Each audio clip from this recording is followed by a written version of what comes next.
Hai semua, terima kasih telah klik video ini dan selamat menonton. Setiap fitur atau navigasi pada sistem operasi pada dasarnya ditunjukkan untuk kemudahan dan kenyamanan pengguna. Seperti salah satunya adalah tombol shutdown yang selalu hadir di setiap OS.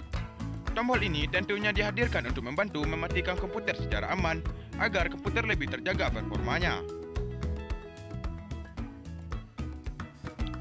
Namun, tidak jarang orang yang teledor dengan meremehkan fungsi dari shutdown ini. Banyak dari mereka yang asal-asalan saat ingin mematikan komputer. Banyak sekali masalah yang akan bermunculan akibat dari mematikan komputer tanpa menggunakan tombol shutdown. Apa saja akibatnya? Berikut, anak IT telah merangkum 5 hal yang akan terjadi bila mematikan komputer tidak di shutdown. Sebelum lanjut ke videonya, saya mau minta tolong kepada kalian semua untuk tekan tombol subscribe-nya dan nyalakan loncengnya. Kalau sudah, terima kasih.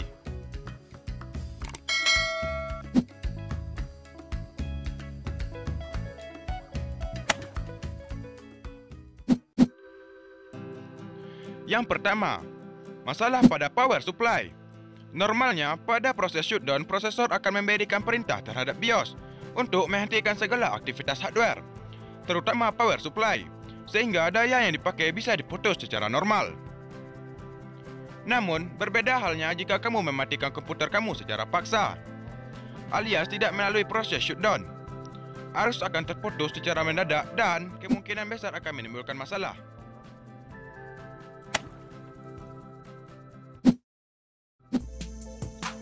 Yang kedua, memicu kerusakan pada prosesor.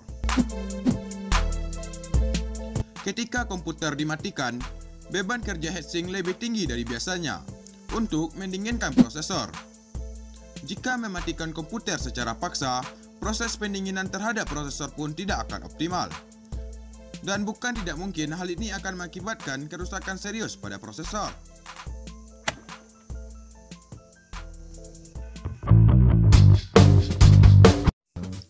Yang ketiga, memori RAM akan rusak.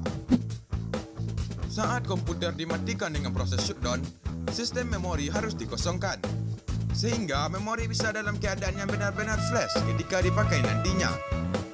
Namun, pengosongan memori tidak akan terjadi jika kamu mematikan secara paksa. Karena biasanya ketika kamu mematikan secara paksa, masih banyak program yang berjalan dan melibatkan memori.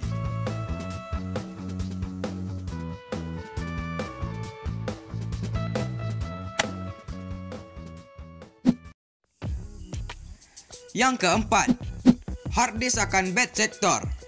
Nah, inilah yang paling sering terjadi.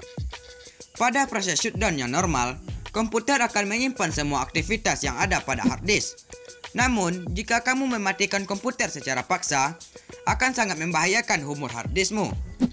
Kenapa? Coba kamu bayangkan, ketika hard disk sedang melakukan proses dan tiba-tiba kamu mematikan komputer secara paksa, yang tadinya piringan pada hard disk masih berputar kencang, tiba-tiba berhenti mendadak. Inilah yang berbahaya, karena bukan tidak mungkin hard disk menjadi lebih cepat bad sector.